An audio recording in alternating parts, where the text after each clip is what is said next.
अस्सलाम वालेकुम व्यूअर्स। आज मैं आपके लिए बनाने जा रही हूँ टी केक, जिसको आप मेहमानों के सामने भी सर्व कर सकते हैं, चाय पर, सुबह नाश्ते में भी खा सकते हैं, या फिर कस्टर्ड बनाएं उसमें जो केक यूज़ होता है उसमें भी यूज़ हो सकता है। तो चलिए हम स्टार्ट करते हैं टी केक बनाना। बिस्मिल्लाहिर्रहमानिर्रहीम। इसके लिए मैंने सबसे पहले हम बटर मिल्क बना के रख देते हैं। इसके लिए मैंने 1 कप दूध लिया है और उसमें 2 टेबल स्पून सिरका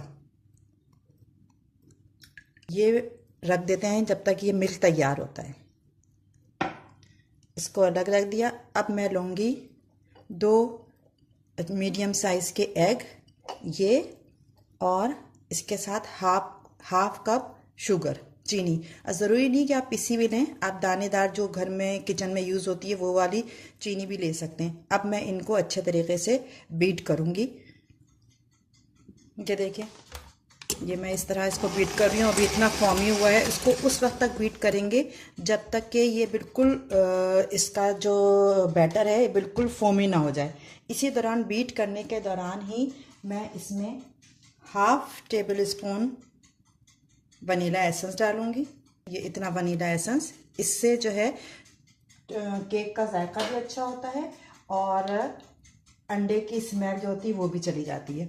और ये मेरे पास जेल लाइक ये फूड कलर है, येलो फूड कलर, ये भी टी केक में अच्छा रहता है, इससे कलर बहुत अच्छा आता है। अब ये वनीला एसेंस और फूड कलर डालने के बाद मैं बीटिंग दोबारा स्टार्ट कर दूंगी। देखिए इससे कलर, मैं आपको भी कलर दिखा रही हूँ, इससे आया है ना तेज़।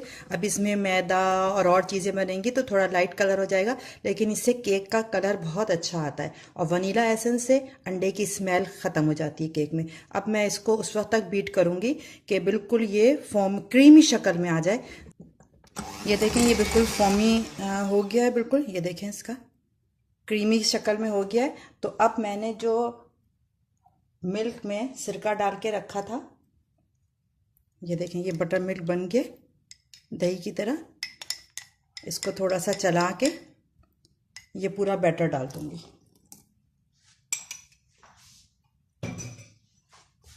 इसको थोड़ा सा बीट करेंगे, थोड़ा सा, ज़्यादा नहीं। जब ये रेडी हो जाए, अब इसके बाद हमारा बीटर का काम ख़त्म। अब हम बीटर यूज़ नहीं करेंगे। अब एक छन्नी की मदद से इसमें मैदा शामिल करेंगे। ये है 1 कप मैदा। इसको थोड़ा थोड़ा शामिल करते जाएंगे और स्पैचुला से हल्के हाथों से, कि इसका फॉर्म ख़राब ना हो, इस तरह इसको मैदे को, कि बिल्कुल लम्स ना बने ये मैदा, और इसी में ही 1 टेबल स्पून बेकिंग पाउडर और 1 चुटकी खाने का सोडा, जो किचन में यूज़ होता है, बस 1 चुटकी खाने का सोडा। ये मैदा, बेकिंग पाउडर और सोडे को अच्छे तरीके से इस तरह में हल्के हाथों से, ये देखें अब इसमें बिल्कुल भी लम्स नहीं है। अब मैं इसको एक पैन लेके उसमें मैंने बटर पेपर लगा के और ये पूरा मिक्सचर जो है ये इसमें डाल दूँगी।